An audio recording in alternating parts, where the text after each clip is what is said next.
Hello everyone. Asiad is in progress in Hangzhou, China.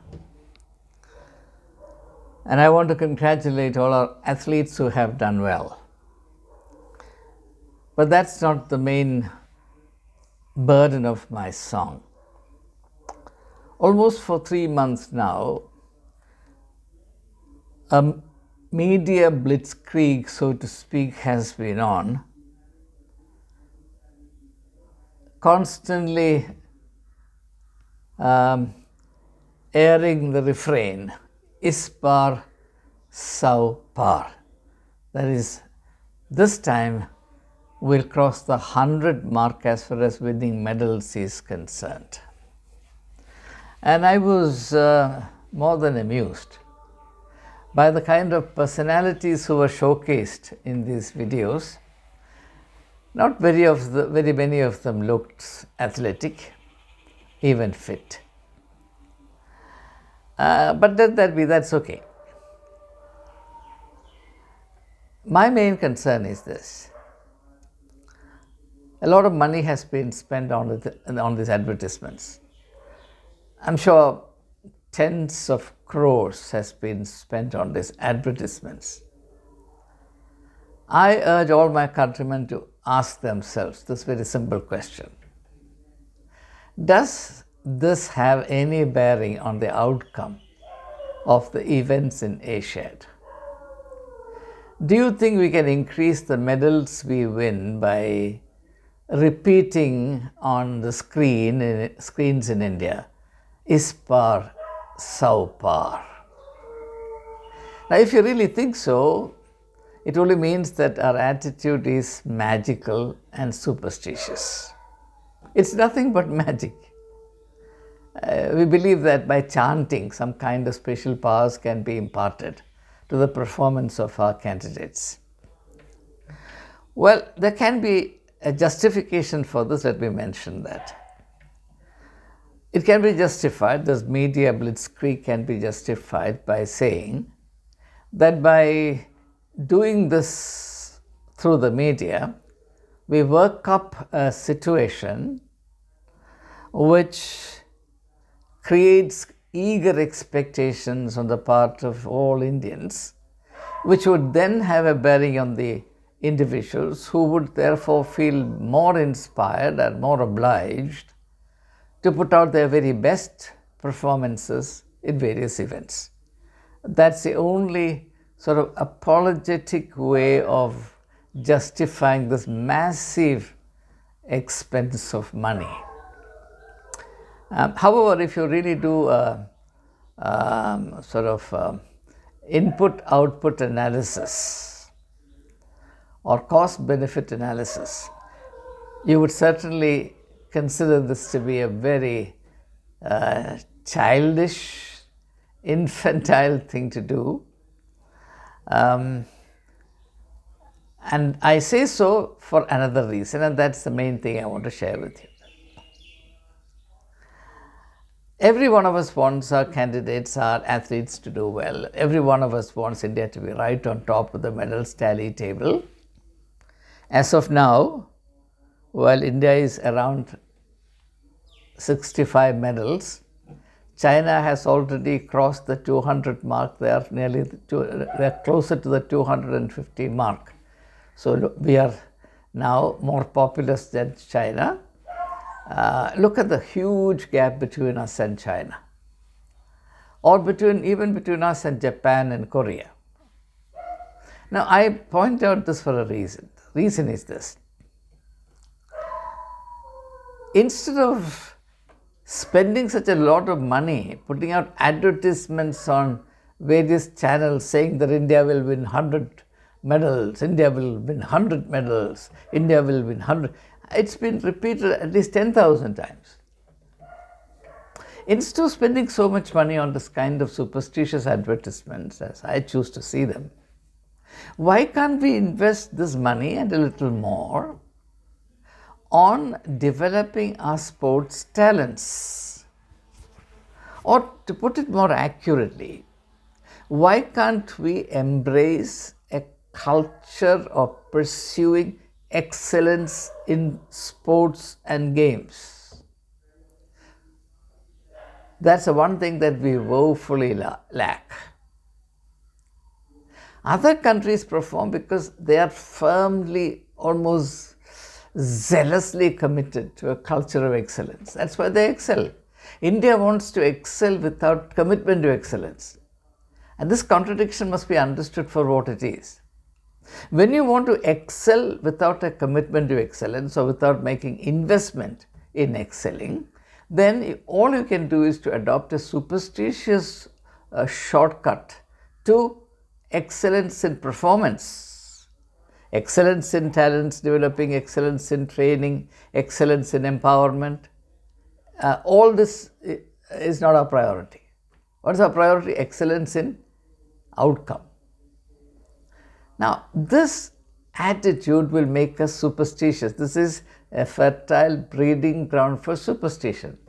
Therefore, we believe that by putting out advertisements, really bombarding all Indians with advertisements, this ɪᴅɪᴜ ᴅʟᴠᴇ, we are going to outperform everybody else. Unfortunately, this is not the case, and the sooner we realize, the better. So, what we really need to do is to develop ardent appreciation for and an earnest desire to cultivate a culture of excellence, not just in the field of sports and games, but in every aspect of life. China is excelling not only in sports and games, they're excelling in industry, they're excelling in arms production, they're excelling in space technology, they're excelling in every area imaginable. So, the excellence in the performance of Chinese athletes is part of a general culture of excellence. The same with Japan, the same with Korea. I had the opportunity to be in Seoul, South Korea, just before the Seoul Olympics was beginning in 1988. And I was astonished at the excitement of every Korean I met with. It's incredible. And the way they prepared the city for Seoul Olympics. I was in Delhi when Commonwealth Games 2010 was being done. The whole place was in complete disarray. In fact, it was apprehended that the event may have to be cancelled because none of the things was moving in time. While other countries used these games to showcase their skills, their ability, their capacity for excellence, we showcase such opportunities. We use such opportunities to showcase our incompetence, our corruption. Now, this is very unfortunate. So, the main thing I want to say through this video is, unless and until we develop a culture of excellence, not just in sports, but in every aspect of our national life, we cannot hope to perform to the best of our abilities. So now you may ask, or let's further ask the question, what does it mean to develop a culture of excellence? What does it take to develop a culture of excellence? First of all, we must develop a commitment to truth.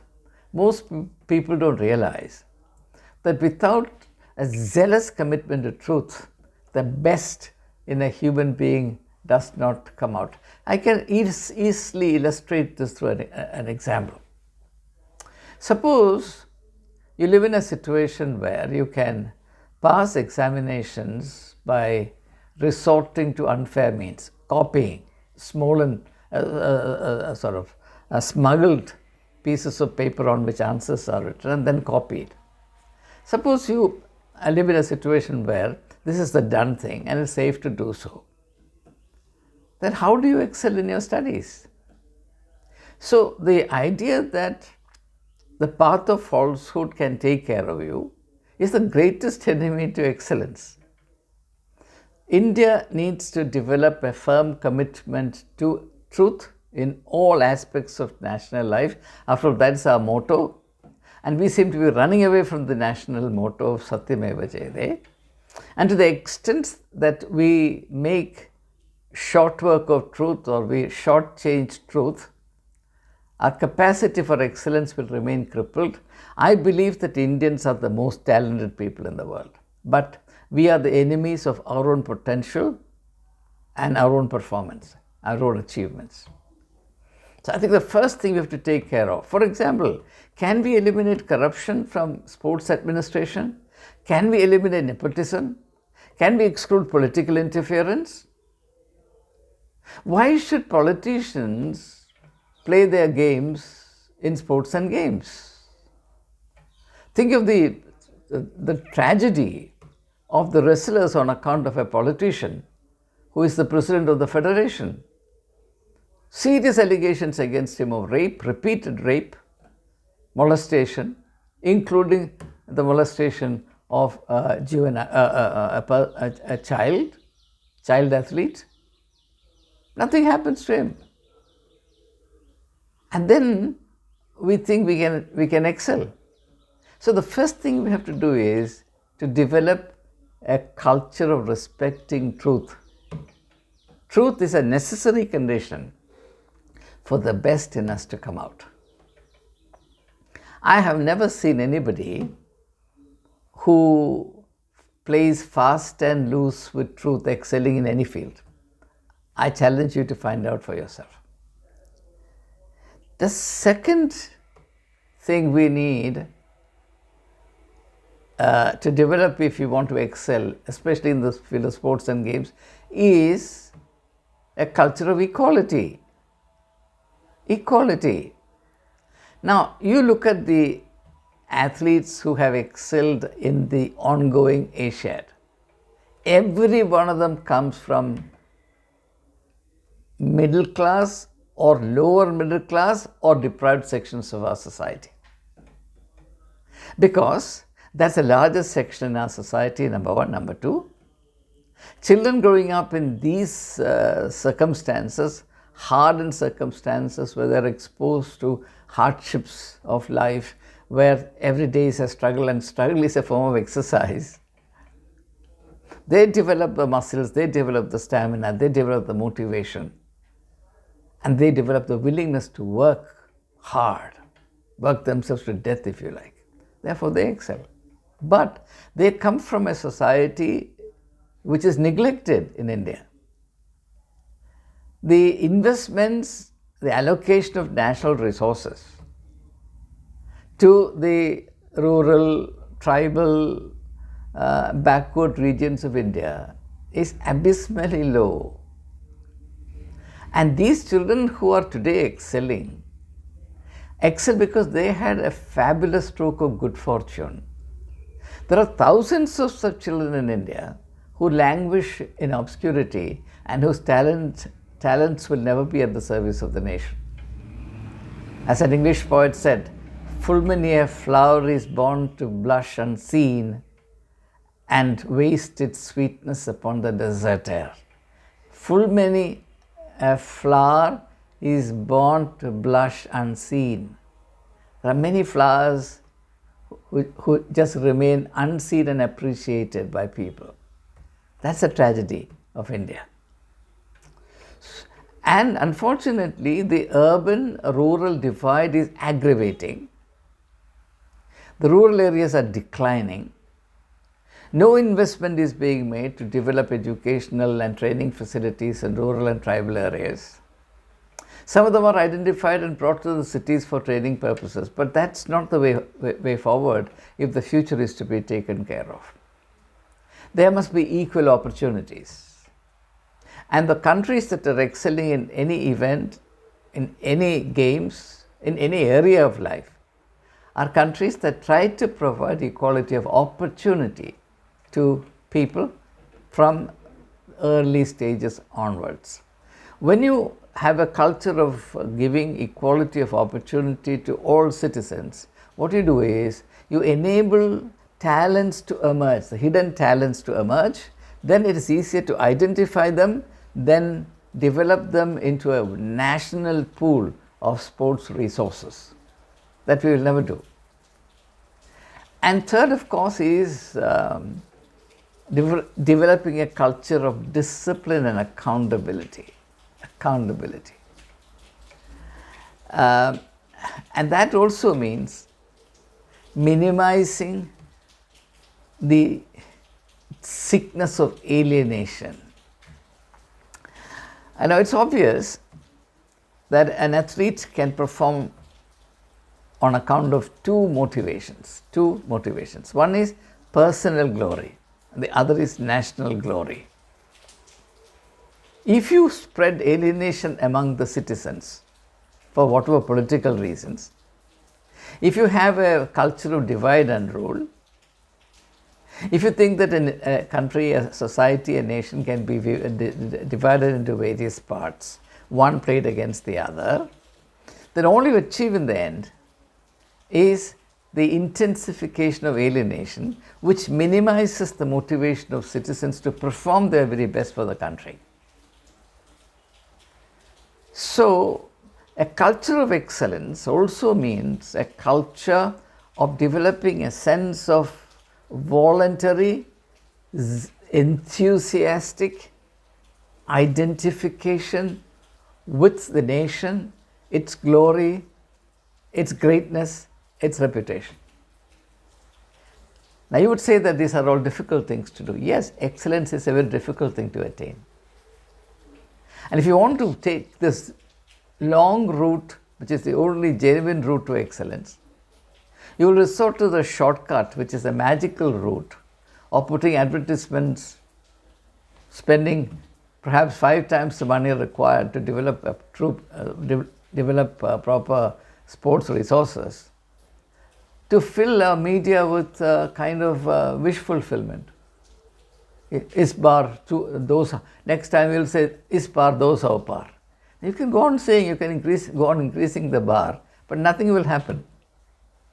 Now, obviously, I notice an improvement in the level of performance of our candidates as compared to the previous edition of the Asiad. That's a good sign. But it needs to be asked as to how many of these athletes who are excelling today have had proper and adequate facilities at their disposal in the early days of their development. Who doesn't know that the early years of one's development are extremely crucial? It's at that level, unfortunately, that many of our athletes suffer deprivation. We have weightlifters from the Northeast. We know the life stories of many of them. How did they reach where they reached? Was it because of some politician's influence? Was it because of some government patronage? Was it because they had excellent facilities at their disposal? No, they struggled their way up. Some of them are, heartbreaking stories. And yet, we forget all of this. And when the event comes, on the eve of the event, we sort of showcase some people who are the last persons to inspire anyone and say, is par ᴅ is par ᴅ. Very unfortunate. This kind of attitude is actually silly. It's very much like thinking or saying that COVID virus will depart from India if Indians all over the country stand together and bang some utensils. Now that's a magical solution. Somehow we cannot outgrow this magical mentality, and I tell you, this magical mentality is a foremost hindrance to developing a culture of excellence. Because the magic becomes the alternative to hard work, to discipline, to commitment to the essential values and principles that are the necessary ingredients for a culture of development. Like I said, truth and commitment to equality of opportunity. So I do pray that in the near future, in our lifetime at least, we would see a radical shift in our approach not only to developing a sports culture, but to developing a national culture which is focused on the pursuit of excellence, which is possible only if the rulers of the country are endowed with a vision for the whole of India. Unfortunately, these days when people talk of one nation, They mean exactly the opposite. They mean one part of the nation as one nation and the others as outsiders to the one nation that they cherish or dream of. So this idea of the one nation becomes actually on the ground the logic for the crippling of India.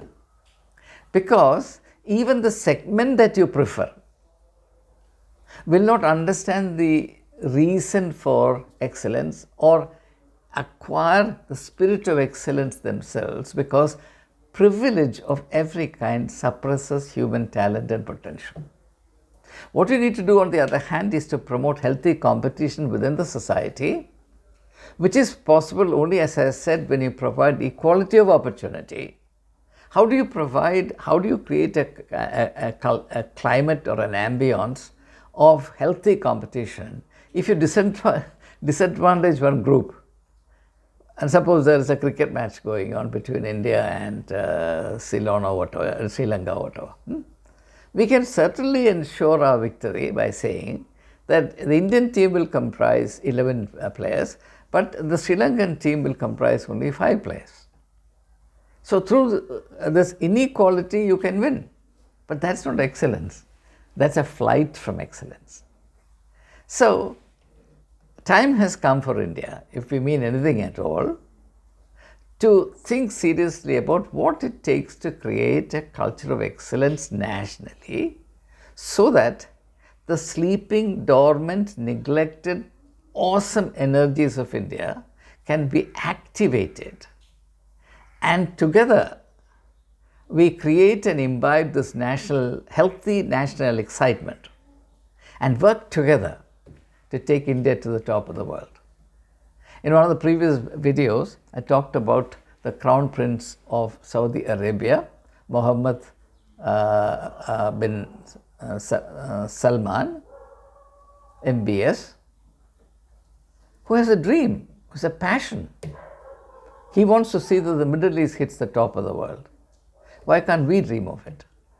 But when it comes to taking India to the top of the world, magic will not help. Logic is necessary. And what I'm trying to say is what conforms to logic. You need to activate the necessary ingredients of the culture of excellence if India is to move forward.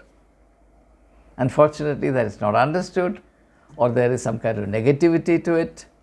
I'm eagerly looking forward to a time when a perceptible, sensible approach to developing a new national culture that goes beyond the present culture of mere existence to a culture of zealous and joyous performance of excellence, which is possible. And it's only then that we would do justice to the enormous, very exciting talents that we potentially have. We are one of the most endowed peoples on planet Earth. But our performance has been very far below our promise.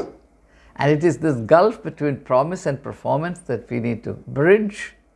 And that bridge can only be a culture of pursuing excellence, the willingness to enunciate and popularize that culture at all cost. So I look forward to this, and I thought the ongoing Asiad is a context, an appropriate context for sharing some of these very preliminary thoughts with you. I wish you a very good day ahead.